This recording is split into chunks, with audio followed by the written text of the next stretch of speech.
Math 3 Lesson Summary Video. More features, more functions. This lesson is a solidify understanding task, which takes concepts developed previously and helps you formalize those ideas. The purpose of this lesson is to learn how to graph, write, and create linear absolute value functions by looking at structure and making sense of piecewise defined functions. We start off with Michelle. Michelle likes riding her bike to and from her favorite lake on Wednesdays. She created the following graph to represent the distance she is away from the lake while biking. The questions ask us to make observations about Michelle's bike ride. There are lots of observations that you can make about her bike ride. Some of the features that you want to capture or notice are that she is traveling at a constant rate. It's a straight line.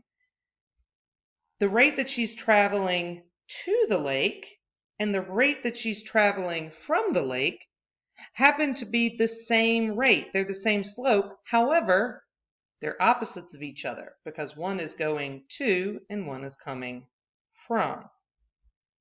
I can also notice that if we're measuring by blocks that she is away, she's about 6 blocks or 6 miles or 6, whatever they happen to be measuring in. It says blocks from the lake.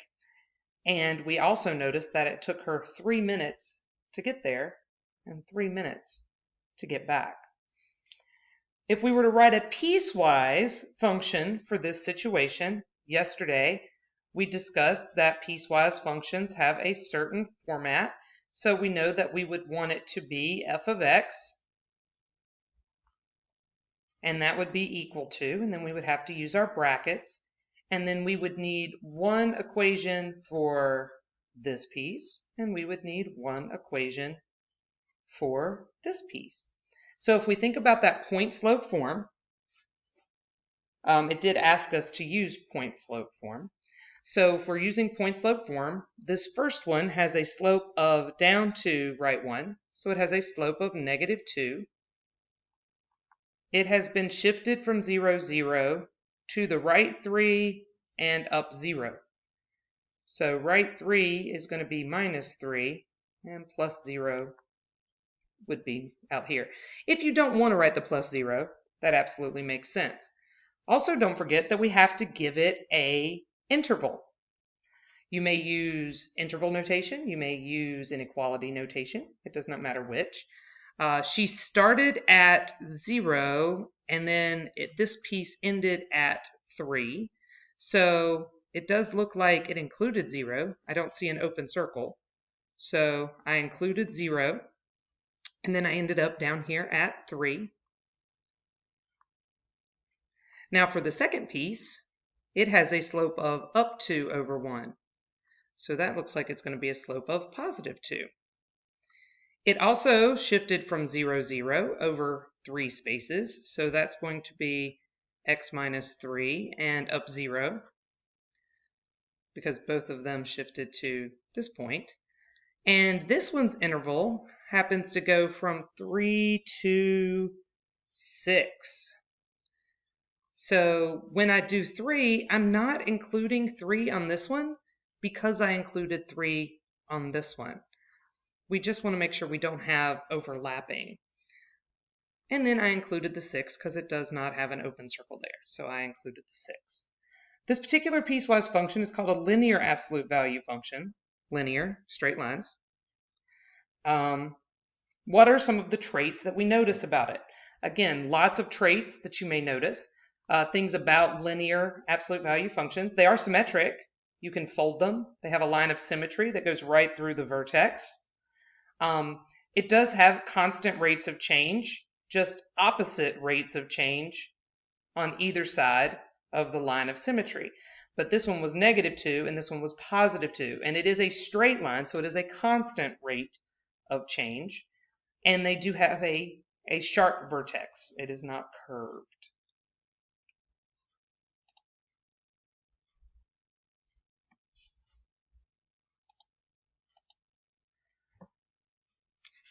When you flip the page, it wants us to look at a couple of different situations. all right? We want to graph the function f of x equals x.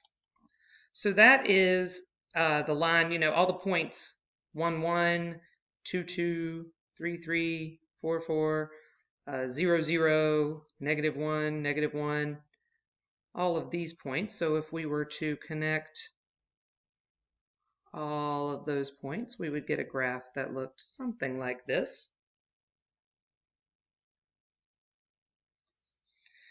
And then on the same set of axes, graph g of x is equal to the absolute value of f of x. So seeing this f of x in here might bother you. So I can substitute what f of x is equal to and say that g of x is equal to the absolute value of x, if that's something that maybe I understand a little bit better. Don't forget, you can always make a table to help you graph if you need to. But the idea here is that whatever came out of f, I'm going to plug into absolute value and take the absolute value of it. If you recall, absolute value is defined as a distance from 0, but practically we know whatever number you plug into the absolute value, it makes it positive. So when I look at the outputs of these, all these y values are positive. So when I take the absolute value of them, they're just going to stay positive. So this side of the graph ends up looking exactly the same. Plug in 1, I get out 1. Plug in 2, I get out 2. Over here is a slightly different story, because if I plug in negative 1, when I take the absolute value of it, I'm going to get positive 1. And if I plug in negative 2, I'm going to get positive 2. Negative 3, I'm going to get positive 3. So I'm actually going to get on this side of the graph, the graph is going to come up this way. Absolute values have a V shape. The reason why, the next question asks us, as function, or to explain what happened graphically. Well, graphically, this side of the graph reflected over the x-axis to give us this. Everything that was negative became positive. Now, if we were going to write a piecewise function for that, remember our piecewise functions for g of x. So g of x is equal to the piecewise function. So when x was a negative number, when it was less than 0, we actually ended up having to take the opposite of x. Because if it was negative 2, we did positive 2. If it was negative 3, we did positive 3. But if x was positive, or 0, whatever we plugged in, it stayed the same. So we do get a piecewise function that looks like this. If we think about it from a table perspective, f of x, if I plug in negative 4, I get negative 4, negative 3, negative 3, negative 2, negative 2, negative 1, 0, 1, 2, 3. But when I take the absolute value of it, which is what g of x wanted me to do, these negative numbers become positive. The numbers that were already positive just stay positive.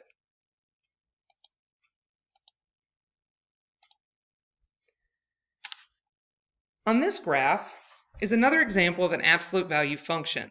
The equation of this function can be written two ways. We can write it as an absolute value function, f of x equals the absolute value of x plus 3, or as a piecewise function, negative x plus 3 when x is less than negative 3, and positive x plus 3 when x is greater than or equal to negative 3. How do these two equations relate to one another? Well, things that I notice is that as far as transformations go, all of them have transformed the same way. We added 3 on the inside, which means that we shifted to the left. We shifted to the left 3 spaces. Shifted to the left, shifted to the left. This is point slope. I did notice that they wrote this in point slope form. I notice that the vertex of the absolute value, that's what transformed to the left 3 spaces, is also the point that they used in the point-slope form. So the point that we use in the point-slope form is the point that is the vertex of the absolute value. I also notice that the point that's used as our interval, as our line of symmetry, the line that's cutting the graph in half, so I have the interval that is less than -3 and the interval that is greater than -3, also happens to be the x value of the vertex. So the vertex is what we use in the point-slope form.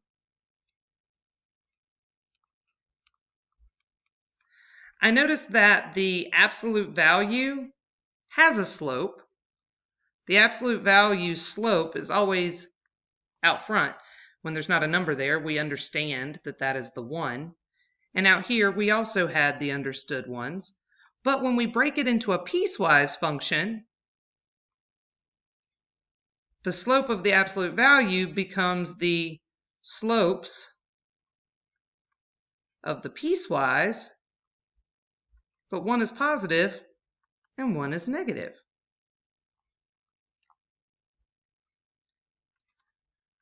One is positive and one is negative. So they are the opposites of one another. So those are some connections that we notice.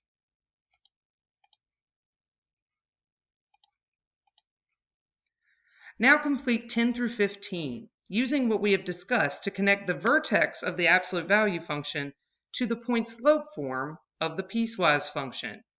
Make sure you capture, in your own words, how this helps you to write an absolute value function as a piecewise function. And also make sure you capture in your own words how this helps you to graph the absolute value function.